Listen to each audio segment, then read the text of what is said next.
Good morning.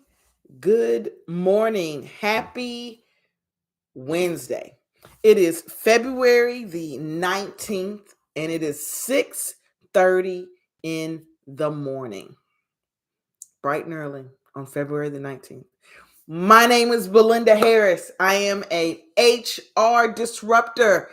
On this channel, I talk about all things HR, whether it's to business owners who don't have an HR department, whether it's to managers or supervisors who are having difficulty with connecting with their employees, whether there's employees who are having issues with their managers or supervisors, or whether it is a job seeker looking for a job, tips on resumes, interviews, and things of that nature. I also talk about AI. I love talking about AI, and I talk about self-care at work. And on Wednesday mornings at 6:30 in the morning, I go live on YouTube to share a self-care at work tip or strategy or suggestion, or just to bring good vibes to start your Wednesday. As we all know, work can be stressful. So I'm trying to start your day on a Wednesday, bright and early, on the right path, with the right vibe. And today, I am going to talk about how to stay motivated when you feel drained. We've all experienced that at some point, feeling drained at work. You know, that sluggish feeling when your motivation is zero, but your to-do list is at 100. Yeah, I see you. I know it's you. You may be feeling that right now. You may be feeling that right now, but don't worry, because if you've been feeling sluggish or have work fatigue, you are not alone. I'm going to talk about some simple ways to help you push through and recharge your motivation. Now, before I really dive into it, I'm going to talk about some reasons on why we do feel drained at work. So you may be thinking, well, what are some reasons? Well, there's mental overload, too many tasks, and too much pressure. There's a lack of purpose, feeling like work doesn't even matter. There's also a toxic work environment where negative coworkers and unrealistic expectations live. And then there's also lack of recognition, that you're working hard, but you're feeling unappreciated. Those are some of the drains, some of the reasons that we feel drained at work. But this morning, I'm going to talk about three that you can try today. The first one is start your day with a small win. I got something in my eye. Sorry. Start your day with a small win. See, motivation builds momentum. So if you set yourself up for a win first thing in the morning, instead of diving into the hardest task, start with something small and doable so that you can check it off. Because even when you check off the tiniest task, it will boost your energy. So here's an example. If emails stress you out, if you get a lot of emails, I get a lot of emails. If you get a lot of emails, and that's one of the things that just drains you, start by doing this. Set a timer on your watch or on your phone for 10 minutes. And then just tackle the easy emails first. You know those, the ones that people are just like, thank you, received, that you don't have to do anything with, but it's clogging up your emails. You can go through those really, really quickly, knock down the list, and be like, okay, when you finish, maybe now you only have a handful of emails to go. That's a win. You've knocked down the list. Just take 10 minutes. Look for the easiest ones, the receive, the thank you, the ones that you're just CC'd on and you don't have to do anything. You don't have to respond. You're just on there for, sometimes you don't know why you're on there, but you don't have to do anything with. Set a timer and go. You can almost make it like a game, but build the momentum so you can be like, okay, my email list is down. It's not as stressful, as hard as I thought it was. That's one win. That's motivation. That's to keep you going. A second thing that what you can do is reconnect with your why. When we lose motivation, we often lose sight of why we're doing the work in the first place. I know I have. There's been many times where I'd be like, why am I even doing this? Do I even like this work? You have to reconnect. Ask yourself this: how does your work help someone? Think about it. How does your work help someone? If you're a social worker, how does your work help someone? If you're a nurse, how does your work help someone? If you're an educator, how does your work help someone? If you're a therapist or a counselor, how does your work help someone?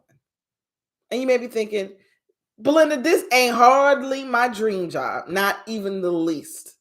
But think about this. Your why may be you're gaining experience and skills. You're paying your bills. You are preparing for your next move. See, your why doesn't always have to be some big, glamorous, I'm saving the world. It can simply be you're gaining skills. You're gaining skills in this job. You have to go through the mud to get to the other side. It could be so you can pay your bills, so you don't have to borrow money, so you don't have to depend on anybody helping you. This job, that's not your dream job. It is helping you pay your bills. This job that you're in could be helping you, preparing you for your next move, where you learn, where you're networking, where you're gaining connections. See, your why, we get confused sometimes on our why because we want it to be so passionate. We want it to be, I'm changing the world. And most of us are. Most of our work is changing the world. One person at a time. Most of it is. Because the times where I feel like, why am I doing this? That one thing, that one reason of someone for me getting a job, or in human resources, I'm connecting or helping with resources, makes me be like, that's why. Right at the moment where I be like, I can't do this anymore. That one little tiny reason I've helped one soul. You only have to help one. You only have to reach one person. That one phone call, that extra step that you did for that person, that one person. That one child out of everybody in the classroom who got the lesson. The one patient for the nurse that you helped save, or family member of the nurse, of the patient that you helped console. Just one. Just one. And we would like to feel one an hour. That don't always happen. We like to even feel, maybe if I felt that one a day that I'm helping somebody, if I can feel that one a day, I can keep going. We don't get that either. Sometimes it's not one a week. Sometimes it's not even one a month that you feel like I'm helping.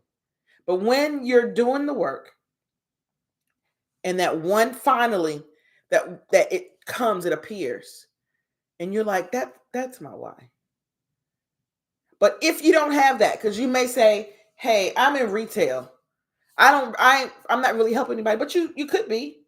You saying good morning to the person you're ringing out may be the only good morning they get that day. Maybe the only smile they get. You acknowledging the child in line may be the only time someone plays with that child. You helping someone find an item in the grocery store may be the meal they're trying to make to present to their family, or that brings back special memories. Because think about it, when someone does something nice, like especially in a grocery store or at a restaurant, rarely do we say, thank you, this is a game changer. This is, you saved my, thank you for being kind to me, ringing out my groceries. I'm having a really rough day. You don't, the cashiers probably never hear that, or rarely hear that. But it could happen. They don't know how many people whose lives they changed in just being nice and being kind. Same thing at a restaurant. You may think, I work at a restaurant, nobody cares. What's my motivation? How am I helping, Belinda? In a restaurant, that may be the only meal they eat that day, or that meal may remind them of a wonderful memory they've had in the past, or that meal may be they're sharing it with someone special and they will always remember this moment. You being nice, you go on that extra step, you make sure they have whatever the condiments or the drink or the whatever, because the waiters don't prepare the food, but that if you're the cook in the back, if you're the cook in the back, you don't know the meal that you've made, the same pancake. If you work at, say, like a restaurant that sells breakfast, which is my favorite meal of the day, if the same pancakes that you've made 1,000 times, that one time that person's getting may be a game changer for them, and you don't know that. Sometimes our why is deeper than we know, but if we can't connect of I'm helping someone, if you can't connect that in your work, that's okay.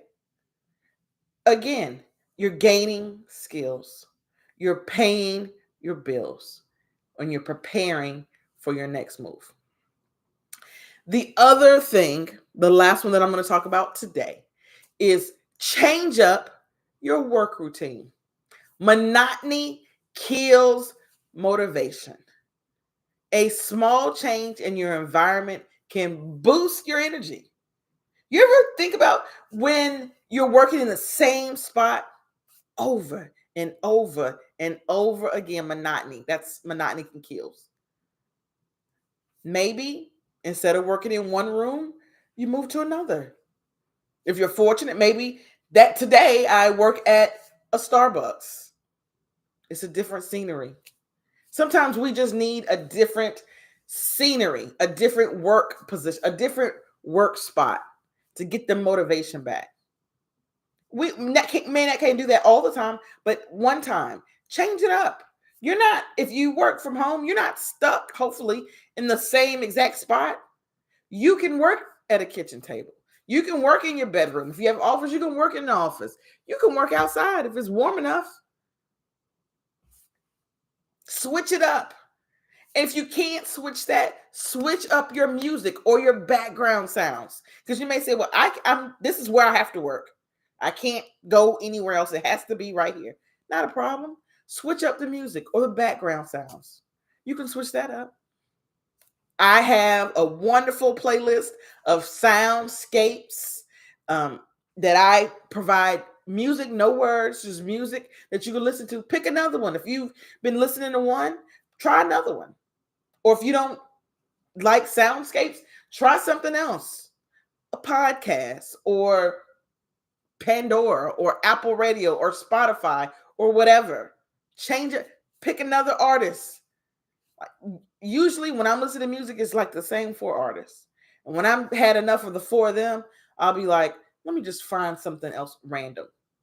It changes the environment. You can also time block your day differently. Again, you don't always have to, from 10 to 11, do this. From 11 to 12, do this. Maybe it's from 10:15 to 11:15. Maybe maybe it's from 12:45 to 1:35. Be creative because you want to change. Monotony kills motivation. And if you are feeling unmotivated or you're feeling drained, try that today. You see, I get it. Work can have you feeling all over the place.